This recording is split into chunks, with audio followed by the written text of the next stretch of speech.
everyone. നമ്മൾ ഇന്ന് discuss ചെയ്യാൻ പോകുന്നത് IELTS റൈറ്റിംഗ് ടാസ്ക് 1 അക്കാഡമിക്കിൽ അവോയ്ഡ് ചെയ്യേണ്ട മിസ്റ്റേക്സ് ആണ് to get a band 6 and above. അപ്പോൾ ഇതിനു മുമ്പ് നമ്മൾ ഓൾറെഡി ഒരു വീഡിയോ ചെയ്തിട്ടുണ്ടായിരുന്നു how to crack writing task 1 a step by step guide എന്ന് പറഞ്ഞ് നമ്മുടെ നിമ്നക മാം ഡീറ്റെയിൽഡ് ആയിട്ട് ഒരു വീഡിയോ ചെയ്തിട്ടുണ്ടായിരുന്നു. അപ്പോൾ നിങ്ങൾ ആ വീഡിയോയും കൂടെ കണ്ടു കഴിയുമ്പോൾ എന്നിട്ട് ഇത് കാണുമ്പോൾ കുറച്ചും കൂടെ ബെനിഫിഷ്യൽ ആകും. ഓക്കെ, അപ്പോൾ നമുക്ക് നോക്കിയാലോ what are the mistakes that you should avoid to get a band 6 and above എന്നുള്ളത്. The first point, insufficient data analysis. അപ്പോൾ നമുക്കറിയാം നമ്മളുടെ അക്കാഡമിക് റൈറ്റിംഗ് ടാസ്ക് 1 എന്ന് പറയുമ്പോൾ തന്നെ എന്തൊക്കെയാണ്, ഡേറ്റയാണ് അതിനകത്ത് മെയിൻ ആയിട്ടുള്ള ഒരു കാര്യം അല്ലേ. നമ്മളുടെ ഗ്രാഫിലും പൈ ചാർട്ടിലും ടേബിളിലും ഒക്കെ ഡേറ്റയാണ് പറയുന്നത്. ഇനി ഡേറ്റ തന്നെ എല്ലാ പ്രോസസ് ഡയഗ്രാമിലാണെങ്കിലും മാപ്പിലാണെങ്കിലും നമുക്ക് മെയിൻ ഫീച്ചേഴ്സ് ഒക്കെ ഉണ്ട്. അപ്പോൾ ഇൻസഫിഷ്യൻറ്റ് ഡേറ്റ അനാലിസിസ് ആണെങ്കിൽ, അതായത് നിങ്ങളുടെ ഡേറ്റ ശരിക്കും അനലൈസ് ചെയ്തില്ലെങ്കിൽ അത് നിങ്ങളുടെ മാർക്ക് കുറയാൻ ഒരു ചാൻസ് ആണ്. ഓക്കെ, അപ്പോൾ എന്തൊക്കെയാണ്, merely describing the data without offering deeper insights into trends, comparisons or significant features limits your score potential. അപ്പോൾ എന്തൊക്കെയാണ് അവിടെ പറയുന്നത്, നിങ്ങൾ മിയർലി ഡിസ്ക്രൈബിംഗ് ദ ഡേറ്റ, അതായത് വെറുതെ ഇപ്പം നമുക്കൊരു ഒരുപാട് ഡേറ്റ തന്നിട്ടുണ്ട്, അതിൽ നമ്മൾ ഒരു സൈഡിൽ 50, അടുത്തത് വന്നപ്പോൾ 60 ആയി, പിന്നെ 70 ആയി, ഇങ്ങനെ പറഞ്ഞ് വെറുതെ ഡേറ്റ റിപ്പോർട്ട് ചെയ്യുന്നതാണോ റിപ്പോർട്ട് റൈറ്റിങ്ങിൽ ചെയ്യേണ്ടത്? അല്ല, നമ്മളൊരു പ്രോപ്പർ അനാലിസിസ് നടത്തണം. ആദ്യമേ നമ്മൾ ഡേറ്റ അനലൈസ് ചെയ്തിട്ട് എന്താണ് ഈ ഡേറ്റയിൽ ഓവറോൾ ആയിട്ട് നടക്കുന്നത് എന്ന് മനസ്സിലാക്കണം അല്ലേ. അപ്പോൾ ഒരു ഡേറ്റയിൽ 50, പിന്നെ 60, പിന്നെ 70 എന്നൊക്കെയാണ് പറഞ്ഞു പോകുന്നതെങ്കിൽ അതെന്താണ്, ഒരു അപ്വേർഡ് ട്രെൻഡാണ് അല്ലേ. അപ്പോൾ ഇവിടെ ഒരു കോൺസ്റ്റൻ്റ് ആയിട്ടുള്ള അല്ലെങ്കിൽ ഗ്രാജുവൽ ഇൻക്രീസ് വന്നു എന്ന് പറഞ്ഞ് നമ്മൾ അനലൈസ് ചെയ്ത് കറക്റ്റായിട്ട് എഴുതുമ്പോഴാണ് നിങ്ങളുടെ മാർക്ക് കുറച്ചും കൂടെ കിട്ടുന്നത്. അല്ലാതെ നിങ്ങൾ ഡേറ്റ വെറുതെ റിപ്പോർട്ട് ചെയ്താൽ ആ ഡേറ്റ ശരിക്കും അനലൈസ് ചെയ്തിട്ടില്ല എന്നവർക്ക് മനസ്സിലാവും. അപ്പം ഇൻസഫിഷ്യൻ്റ് ആയിട്ടുള്ള ഡേറ്റ അനാലിസിസ് നിങ്ങളുടെ മാർക്ക് കുറയാൻ ഒരു ചാൻസ് ആണ്. പിന്നെ അതുപോലെ തന്നെ പ്രോസസ് ഡയഗ്രാം വരുമ്പോൾ നമ്മളുടെ സ്റ്റെപ്സ് കറക്റ്റായിട്ട് അനലൈസ് ചെയ്യുക, മാപ്സ് വരുമ്പോൾ ചേഞ്ചസ് എന്തൊക്കെയാണെന്ന് കറക്റ്റായിട്ട് അനലൈസ് ചെയ്യുക. ഇതൊന്നും കറക്റ്റായിട്ട് അനലൈസ് ചെയ്തില്ല, ഇൻസഫിഷ്യൻ്റ് ആയിട്ടാണ് നിങ്ങളുടെ അനാലിസിസ് പോകുന്നത്. നിങ്ങൾ വെറുതെ റിപ്പോർട്ട് ചെയ്ത് വെറുതെ എഴുതാണ്, വെറുതെ കമ്പയർ ചെയ്ത് വെക്കുകയാണെങ്കിൽ നിങ്ങൾക്ക് അത്രയും മാർക്ക് കിട്ടില്ല. നമ്മളുടെ ക്വസ്റ്റ്യൻ തന്നെ എന്താണ്, സമ്മറൈസ് ദ റെലവൻറ്റ് ഇൻഫർമേഷൻ അല്ലേ ആൻഡ് മേക്ക് റെലവൻറ്റ് കമ്പാരിസൺസ് എന്നുള്ളതാണ്. അപ്പോൾ ഏറ്റവും ഇമ്പോർട്ടൻ്റ് ആയിട്ടുള്ള കീ ഫീച്ചേഴ്സ് എന്തൊക്കെയാണെന്ന് നമ്മൾ ഐഡൻറ്റിഫൈ ചെയ്യണമെങ്കിൽ നമ്മൾ ഡേറ്റ ശരിക്കും അനലൈസ് ചെയ്യണം. അപ്പോൾ മെയിനായിട്ട് നിങ്ങൾ നോട്ട് ചെയ്യേണ്ടത് നമ്മളുടെ ഡേറ്റ ആണെങ്കിൽ ട്രെൻഡ്സ് എന്തൊക്കെയാണ് എന്ന് മനസ്സിലാക്കുക. ഹൈ ലോസ് ഉണ്ടോ, അതോ ട്രെൻഡ്സ് ആണോ, ഫ്ലക്ച്വേറ്റിംഗ് ആണോ, ഇൻക്രീസ് ഡിക്രീസ് ആണോ. അപ്പോൾ ആ ട്രെൻഡ്സ് മനസ്സിലാക്കുക, ട്രെൻഡ് അല്ലെങ്കിൽ ഡേറ്റ ശരിക്കും അനലൈസ് ചെയ്തിട്ട് വേണം നിങ്ങൾ എഴുതാൻ. ഓക്കെ, അല്ലെങ്കിൽ മാർക്ക് കുറയാൻ ചാൻസ് ഉണ്ട്. അതാണ് ഒരു മിസ്റ്റേക്ക് നിങ്ങൾ അവോയ്ഡ് ചെയ്യേണ്ടത്. ഇനി നമുക്ക് സെക്കൻഡ് വൺ നോക്കാം. ഇത് നിങ്ങൾക്ക് വളരെ പരിചയമുള്ള ഒരു ടേമാണ് അല്ലേ, coherence and cohesion. What is coherence and cohesion? നമ്മൾ റൈറ്റിങ്ങിൻ്റെ ക്രൈറ്റീരിയ ആയിട്ടൊന്ന് പറയുന്നുണ്ട് coherence and cohesion, the logical continuity in which you write അല്ലേ.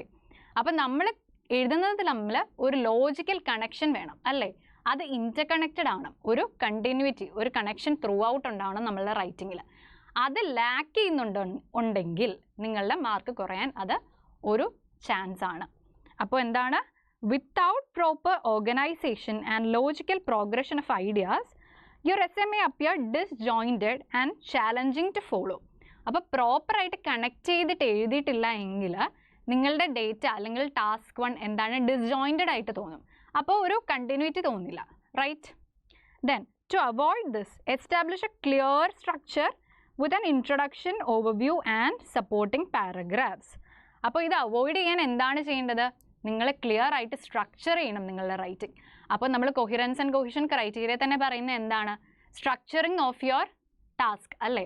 അപ്പോൾ നമ്മൾ കൃത്യമായിട്ട് ഇൻട്രൊഡക്ഷൻ, ഓവർവ്യൂ, ബോഡി പാരഗ്രാഫ്സ് എന്ന് പറഞ്ഞ് കൃത്യമായി പോയിന്റ്സ് ഓർഗനൈസ് ചെയ്ത് കറക്റ്റായിട്ട് എഴുതണം. അപ്പോഴാണ് നിങ്ങളുടെ ഡേറ്റയിൽ ടാസ്കിൽ ഒരു സ്ട്രക്ചറിങ് വരുന്നത് അല്ലേ. Then one more point, use of cohesive devices. Cohesive devices നിങ്ങൾക്ക് അറിയാമല്ലേ, കണക്റ്റേഴ്സ് നമ്മളുടെ റൈറ്റിങ്ങിൽ വളരെ ഇമ്പോർട്ടൻ്റ് ആണ്. നമ്മളെ സെൻറ്റൻസസ് തമ്മിൽ ഇൻ്റർ കണക്ട് ചെയ്ത് എഴുതുന്നത് ഭയങ്കര ഇമ്പോർട്ടൻ്റ് അല്ലേ. അത് ഈ കണക്റ്റേഴ്സ് യൂസ് ചെയ്യുന്നത് നമ്മളുടെ കണ്ടിന്യൂറ്റി തരാൻ നമ്മളെ ഹെൽപ്പ് ചെയ്യും അല്ലേ. അപ്പോൾ സെൻറ്റൻസസ് തീരെ സിമ്പിൾ സെൻറ്റൻസസ് ആവാൻ പാടില്ല. എപ്പോഴും സെൻറ്റൻസസ് കണക്ട് ചെയ്ത് കണക്റ്റേഴ്സ് യൂസ് ചെയ്ത് വേണം നിങ്ങൾ എഴുതാൻ. സോ കണക്റ്റേഴ്സ് യൂസ് ചെയ്യുന്നത് ഇമ്പോർട്ടൻ്റ് ആണ്.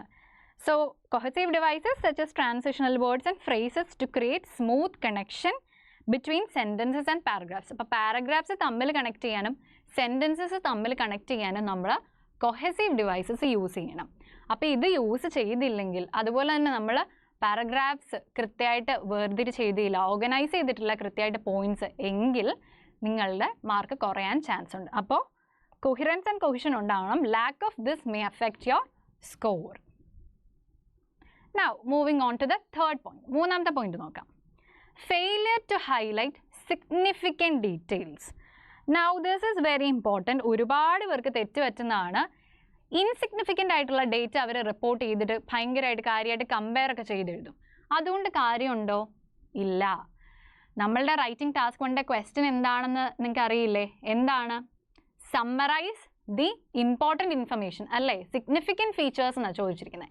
Summarise, collect and summarize the important information and make relevant comparisons. Our question തന്നെ ഉണ്ട്, ഇമ്പോർട്ടൻ്റ് ആയിട്ടുള്ള ഫീച്ചേഴ്സ് സമ്മറൈസ് ചെയ്യുക, അത് സെലക്ട് ചെയ്തിട്ട് വേണം നിങ്ങൾ കമ്പയർ ചെയ്യാൻ. അപ്പോൾ ഇൻസിഗ്നിഫിക്കൻ്റ് ആയിട്ടുള്ള ഡേറ്റ എഴുതിയതുകൊണ്ട് കാര്യമുണ്ടോ? കുഴപ്പമില്ല, നമുക്ക് ഡേറ്റ എല്ലാം എഴുതാം. പക്ഷേ ഏറ്റവും ഇമ്പോർട്ടൻ്റ് ആയിട്ടുള്ള ഡേറ്റ എഴുതുമ്പോഴാണ് നിങ്ങൾ ഡേറ്റ അനലൈസ് ചെയ്തോന്ന് തന്നെ അവർക്ക് മനസ്സിലാവുന്ന കൃത്യമായിട്ട്. അപ്പോൾ എന്താണ് നിങ്ങൾ ചെയ്യേണ്ടത്?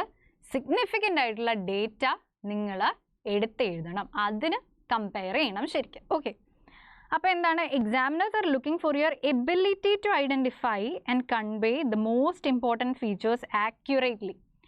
ഏറ്റവും ഇമ്പോർട്ടൻറ്റ് ഫീച്ചേഴ്സ് എന്താണെന്ന് നിങ്ങൾക്ക് മനസ്സിലായോ?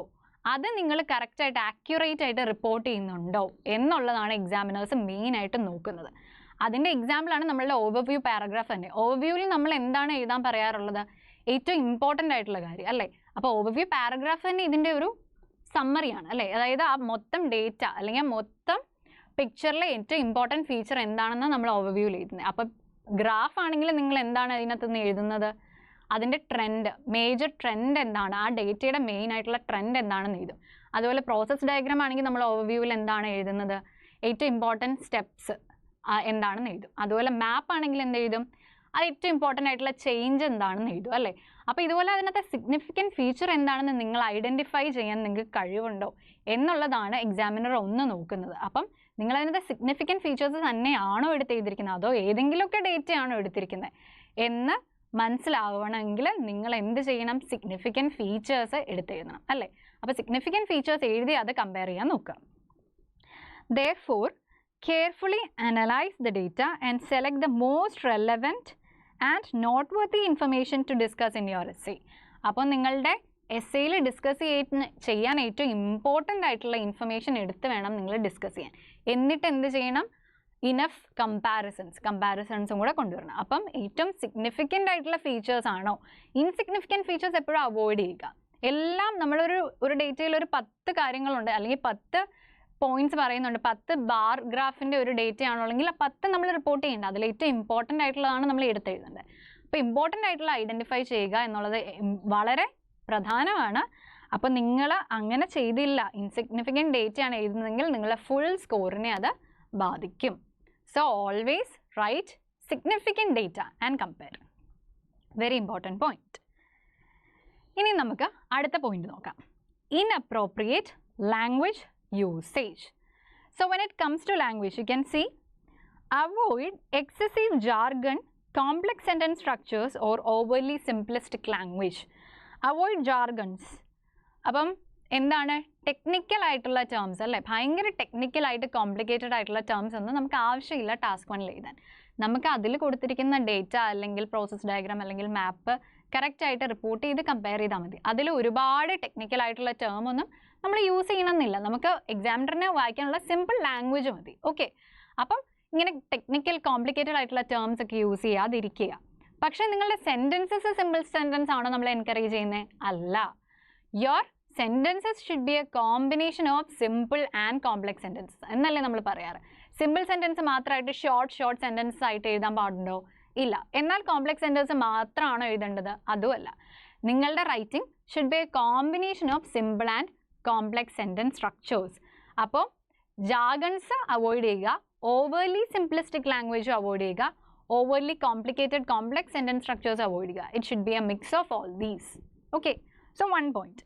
അപ്പം ഇങ്ങനെയൊന്നും അല്ല നിങ്ങൾ യൂസ് ചെയ്യുന്നത്, ഒരുപാട് ജാഗൺസ് യൂസ് ചെയ്തു, സിമ്പിൾ സെൻറ്റൻസ് മാത്രം അല്ലെങ്കിൽ കോംപ്ലെക്സ് സെൻറ്റൻസ് മാത്രം എന്നൊക്കെയാണെങ്കിൽ നമുക്ക് മാർക്ക് കുറയാൻ അതൊരു ചാൻസ് ആണ്. പിന്നെ aim for precision and accuracy in your vocabulary and use appropriate grammar and sentence constructions to convey your ideas effectively. അപ്പോൾ പ്രിസൈസ് ആയിട്ട് ആക്യുറേറ്റ് ആയിട്ടുള്ള വൊക്കാബുലറി യൂസ് ചെയ്യുക. അതായത് നമ്മളുടെ ഇപ്പം ഒരു അപ്വേർഡ് ട്രെൻഡിന് അല്ലെങ്കിൽ അതായത് ഒരു ഇൻക്രീസ് ട്രെൻഡ് കാണിക്കാൻ നമ്മൾ കറക്റ്റ് ആയിട്ടുള്ള ടേംസ് ഒക്കെ യൂസ് ചെയ്ത്, അപ്പോൾ അതൊരു ഗ്രാജുവൽ ഇൻക്രീസ് എന്ന് പറഞ്ഞാൽ എന്താ, പതുക്കെ ഗ്രാജുവൽ ആയിട്ട് പോകുന്നത്. അപ്പോൾ ഗ്രാജുവൽ ഇൻക്രീസ് റിലേറ്റഡ് ആയിട്ടുള്ള ടേംസ് തന്നെ യൂസ് ചെയ്യണം. അതേസമയം ഒരു ഷാർപ്പ് ഇൻക്രീസ് ആണെങ്കിൽ നമുക്കതിനൊരു ഡ്രമാറ്റിക് ഇൻക്രീസ് അല്ലെങ്കിൽ സ്റ്റീപ്പ് എന്നൊക്കെ പറഞ്ഞ് നമ്മൾ ഡിസ്ക്രൈബ് ചെയ്യണം. അപ്പം ഓരോ ഡേറ്റയും അനുസരിച്ച് അത് ശരിക്കും മനസ്സിലാക്കി അതിന് ആപ്റ്റായിട്ടുള്ള വൊക്കാബുലറി തന്നെ യൂസ് ചെയ്യാൻ എപ്പോഴും ആലോചിക്കുക. അല്ലാതെ സ്റ്റീപ്പ് ഇൻക്രീസിന് പകരം നമ്മൾ ഗ്രാജുവൽ ഇൻക്രീസ് അല്ലെങ്കിൽ സ്ലൈറ്റ് ഇൻക്രീസ് എന്ന് എഴുതിയാൽ ഡേറ്റ ഫുള്ള് റോങ് ആവില്ലേ. അപ്പം precise use of vocabulary is very important. അതുപോലെ തന്നെ ഗ്രാമർ ആൻഡ് സെൻറ്റൻസ് സ്ട്രക്ചേഴ്സ്. നമ്മൾ സെൻറ്റൻസ് സ്ട്രക്ചേഴ്സ് ഓൾറെഡി പറഞ്ഞു, സിമ്പിൾ ആൻഡ് കോംപ്ലെക്സിൻ്റെ കോമ്പിനേഷൻ ആണ്. അതുപോലെ ഗ്രാമർ മിസ്റ്റേക്സ് ഒന്നും അവോയ്ഡ് ചെയ്ത് എല്ലാം എഴുതാൻ നോക്കുക. അപ്പം ലാംഗ്വേജ് യൂസേജ് വളരെ ഇമ്പോർട്ടൻ്റ് ആണ്. അപ്പോൾ ഇൻഅപ്രോപ്രിയേറ്റ് ലാംഗ്വേജ് യൂസേജ് മാർക്കിനെ അഫക്റ്റ് ചെയ്യാൻ ചാൻസ് ഉണ്ട്. Okay, yes. Now 5th one, ignoring time management. Now time management is also a very important thing when it comes to writing. അല്ലേ, നമ്മൾ പ്രോപ്പറായിട്ട് ടൈം മാനേജ് ചെയ്ത് എഴുതിയാലേ നമ്മളുടെ റൈറ്റിംഗ് നല്ല രീതിയിൽ നമുക്ക് ചെയ്യാൻ പറ്റുള്ളൂ. ഓക്കെ, അപ്പോൾ ഏതൊക്കെ രീതിയിലാണ് നിങ്ങൾ ടൈം മാനേജ്മെൻറ്റിൽ നിങ്ങൾ എന്തൊക്കെ കൺസിഡർ ചെയ്യണം? Failing to allocate your time wisely can lead to rushed writing, insufficient analysis and overall weaker response. അപ്പോൾ എന്താണ്, നിങ്ങൾ ഇനഫ് ടൈം കൊടുത്ത് ശരിക്കും ഡേറ്റ അനലൈസ് ചെയ്ത് അല്ലെങ്കിൽ ടാസ്ക് കൊണ്ട് അനലൈസ് ചെയ്ത് എഴുതിയില്ലെങ്കിൽ എന്താണ്, റഷ് റൈറ്റിങ്ങിലേക്ക് അത് ലീഡ് ചെയ്യും അല്ലേ. നമ്മൾ പെട്ടെന്ന് ധൃതിയിൽ എഴുതിയ പോലെ തോന്നും അവർക്ക്.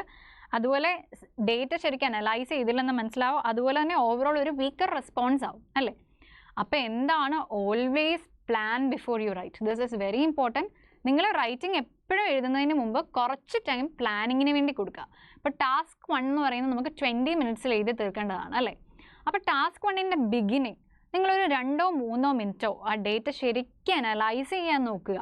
ശരിക്കും അനലൈസ് ചെയ്തിട്ട് എന്തൊക്കെ പോയിന്റ്സ് എഴുതണം, ഇൻട്രോയിൽ എന്താണ് വേണ്ടത്, ഓവർവ്യൂവിൽ എന്താണ് വേണ്ടത്, അതുപോലെ ബോഡി പാരഗ്രാഫ്സ് എങ്ങനെ ഡിവൈഡ് ചെയ്യാം, ഒരു ബോഡിയിൽ എന്തൊക്കെ ഇൻക്ലൂഡ് ചെയ്യാം, അടുത്ത ബോഡിയിൽ എന്തൊക്കെ ഇൻക്ലൂഡ് ചെയ്യാം എന്ന് നിങ്ങൾ കൃത്യമായി പ്ലാൻ ചെയ്ത് പോയിന്റ്സ് ഓർഗനൈസ് ചെയ്യാൻ നിങ്ങൾ അതിനുവേണ്ടി കുറച്ച് ടൈം ഉറപ്പായിട്ടും കൊടുക്കണം. Planning, without planning your task 1 even for essay രണ്ടും പ്രശ്നമാണ്. അപ്പോൾ നമ്മൾ കുറച്ച് ടൈം എന്താണ് പ്ലാനിങ്ങിന് വേണ്ടി കൊടുത്തേ പറ്റൂ.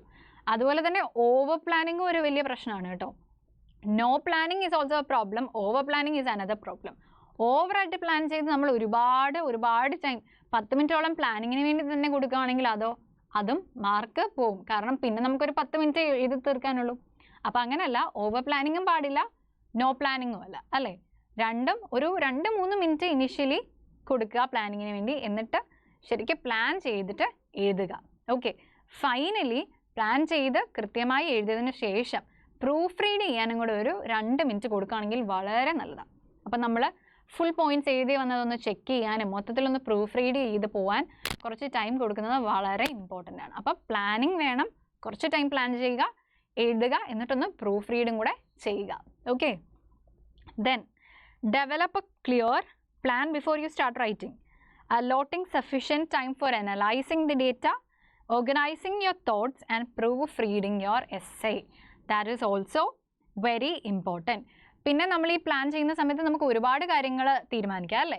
നമുക്ക് സെൻറ്റൻസസ് അല്ലേ, സെൻറ്റൻസസ് കൃത്യമായിട്ട് ഇത്ര സെൻറ്റൻസ് ഓരോ പാരഗ്രാഫിൽ എഴുതണം. ഇൻട്രോ പാരഗ്രാഫിൽ 2 സെൻറ്റൻസ് അല്ലെങ്കിൽ ഓവർവ്യൂവിൽ 2 സെൻറ്റൻസ് അങ്ങനെയൊക്കെ പ്ലാൻ ചെയ്യാം. വേർഡ് കൗണ്ട് മീറ്റ് ചെയ്ത് എഴുതാം. പിന്നെ വളരെ ഇമ്പോർട്ടൻ്റ് ആണ്, വേർഡ് കൗണ്ട് ഉറപ്പായിട്ട് മീറ്റ് ചെയ്യണം. പക്ഷേ എപ്പോഴും നമ്മൾ എന്തിനാണ് ഇമ്പോർട്ടൻസ് കൊടുക്കേണ്ടത്? Clarity. Your writing should be clear അല്ലേ, ക്ലിയർ ആൻഡ് കൺസൈസ്. അപ്പോൾ ഒരുപാട് ലെങ്തി ആവണ്ട ശരിക്കും നമ്മളെ റൈറ്റിംഗ്. നമ്മളെപ്പോഴും പറയുന്ന ഒരു വേർഡ് ലിമിറ്റ് എത്രയാണ്, ഒരു 150 to 180. അത് എക്സീഡ് ചെയ്യണം എന്നില്ല, പക്ഷേ അതിൽ താഴാനും പാടില്ല. അപ്പം ഒരു 160 അറൗണ്ട് 180 അറൗണ്ട് എപ്പോഴും എഴുതുക. 200 above ഒന്നും പോകേണ്ട ആവശ്യമില്ല നിങ്ങളുടെ റൈറ്റിംഗ്. ലെങ്ത്തിനനുസരിച്ചല്ല നമുക്ക് മാർക്ക് ഉള്ളത്.